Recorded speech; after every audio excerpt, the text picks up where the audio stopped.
ଟୁଲ ଭଜା ବା ଖାଇছেନି ତାହେଲେ କମେଣ୍ଟରେ କହିବେ। ଆଉ ଏ ଟୁଲକୁ କେମିତି ବ୍ୟବହାର କରାଯାଏ ଯଦି ବା ଯିଏ ଜାଣିଥିବେ ତାହେଲେ କମେଣ୍ଟ ସାହାଯ୍ୟରେ କହିବେ ଆର କେମିତି ତେଲ ବାହାରେ। ୟା ତେଲ ପିଓର ପୁରା ସୋରିଷ ତେଲ ଭଳିଆ ବାହାରିବ ପୁରା। କଣ ଟୁଲ ତ ଗଛ ଅଛି ଆଉ हिंदी କରିକିରି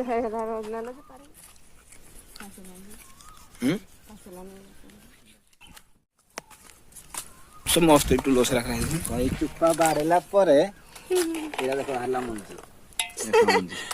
ମଞ୍ଜି ପଇଲା ୟାକୁ ପୁଣି ଶୁକାଯିବ, ଶୁକେଇକିରି ବାଡେଇଲା ପରେ ପୁଣି ବାହାରିବ ତେଲ। ଆସ ଯିବା ଆର ଗଛ ଦେଖିବା ଟୁଲ। ଏଇ ଗଛ ତ ପାରିଲ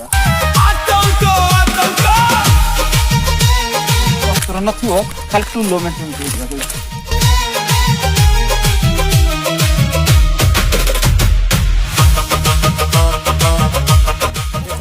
এই ଟୁଲରେ ଟୋଟାଲ ମାନେ ପତ୍ର କମ ଦେଖିଲ। ଏଇ ପାହାନୁ ୟାକୁ ଦେଖ। ଏଇ ଟୁଲ ଏଇ ଗଛ ଟୁଲ ଦେଖିଛନ୍ତି। ଏଇ ଟୁଲ ଦେଖ ଟୋଟାଲ ହେଇଯାଇ ପଥର ଟୋଟାଲ ହେଇଟା ଟୋଟାଲ ପତ୍ର ନା। ଏଇ ପାଚିନି ପାଚିଲେ ୟା ମଞ୍ଜି ପୁରା ନାଲା ବାହାରିବ।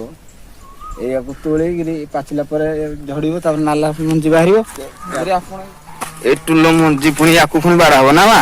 ୟାକୁ ପୁଣି ବାଡା ହବ ମଞ୍ଜି। ଏଇ ବାଡା ହେଲା ଚୋପା ବାହାରିଲା ୟାକୁ ପୁଣି ବାଡା ହବ। ଏଇ ମଞ୍ଜିକି ଏଇ ମଞ୍ଜି ବାଡେଇଲେ ପୁଣି ୟାର ତେଲ ବାହାରିବ।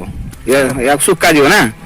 ଶୁକେଇଲେ ପୁଣି ୟାକୁ ମେସିନରେ ପୁଣି ପେଶେଇଲେ ୟାର ତେଲ ବାହାରିବ ନା।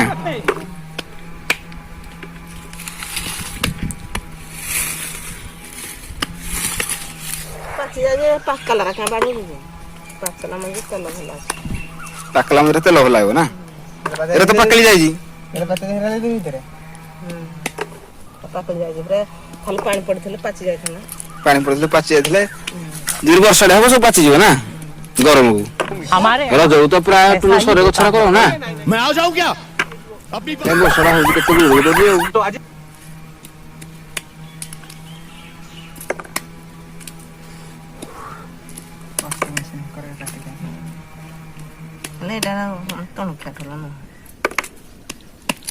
ମାନେ ଭଜା କରିବା ଯୋଉ ତୁଣରା ଏ ଟୁଲରା ଭଜା ହୁଏ ନା। ଏଇ ଲମ୍ବା କଦଳୀ ଗଛ କଡା କହନ୍ତିନି ଆମର।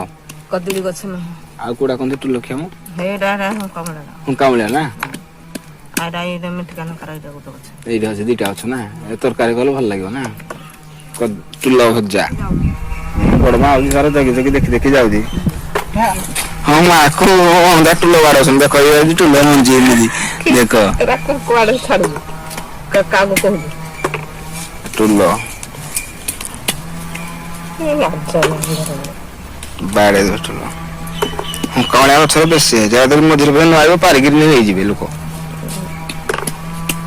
ଜାଗାଟା ଛଡେଇ ପାରୁନି ଦେଖିଛ। ଏଇଠି